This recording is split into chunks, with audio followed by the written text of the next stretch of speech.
marché. Ça va aller, ça va aller. Ça fait ça là. Ça va aller, ça va aller. Ça va. Oh, fais attention. Waaw, nombre total de victimes. Waaw, moom la ñuy recensé. Nombre de corps. Restez calme, restez calme. Ça va aller.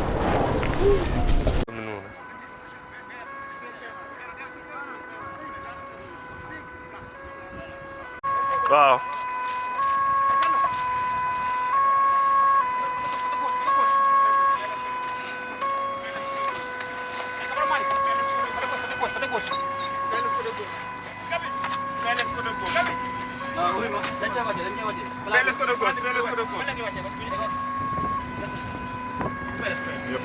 Côté gauche ah. Non côté gauche la.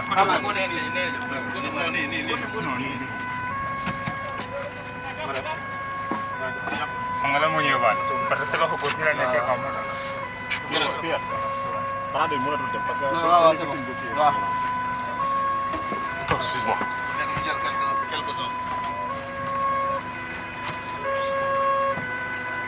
dama koy gérer. Deux corps sans vie, et 15 blessés graves, 2 indemnes. Et 2 indemnes. Correction, je répète, 2 blessés graves, 2 blessés graves, 2 corps sans vie, 15 blessés légers. Correction, 2.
Non, non.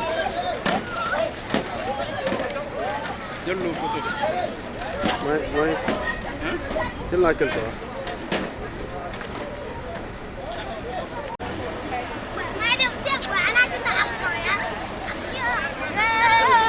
non ñoom ñaar ñoo si daal.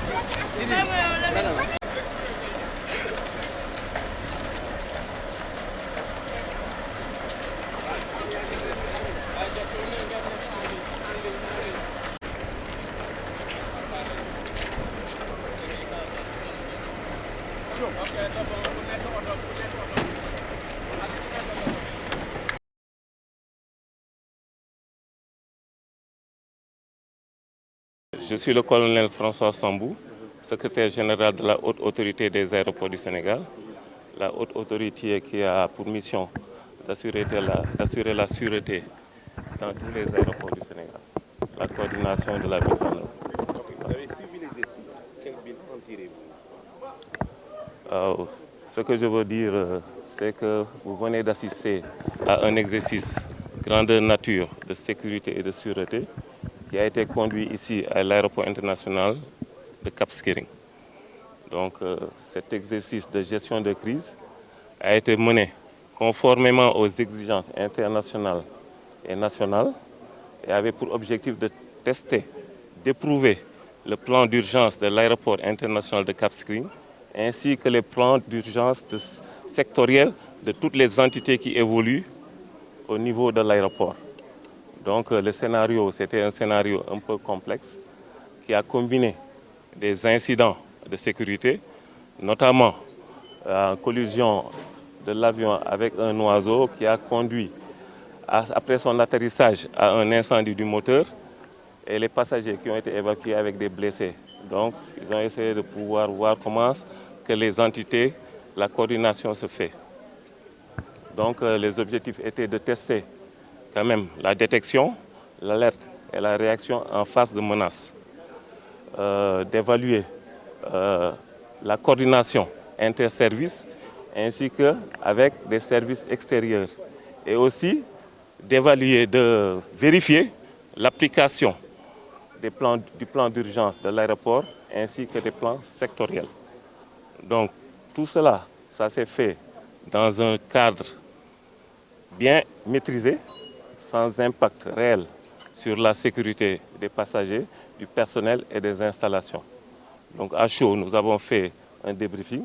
On a pu noter des points positifs, mais aussi des points à améliorer.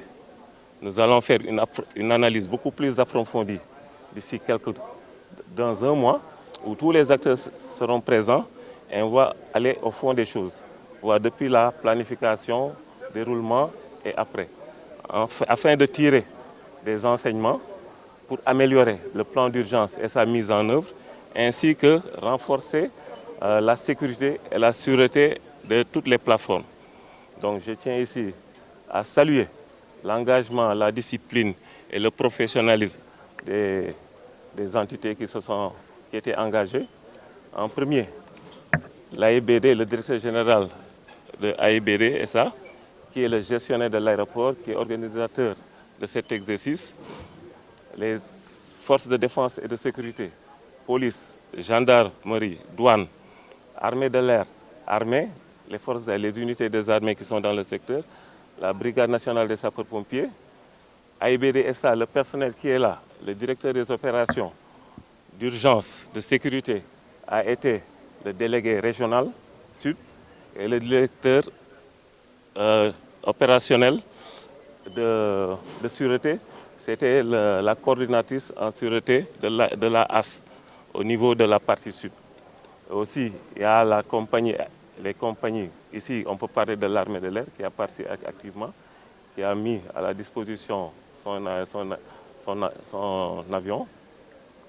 Aussi, il ne faut pas que j'oublie tous les participants, les autorités locales, administratives et aussi bien coutumières qui ont été avisées, qui ont participé, le secteur, le personnel de santé. En gros, tout ce personnel a permis que nous ayons une réussite.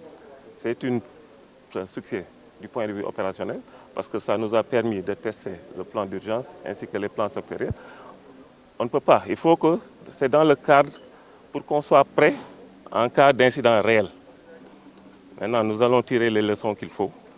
Donc, j'invite quand même toutes les entités qui ont participé à cet exercice de pouvoir faire un bilan positif de cet exercice.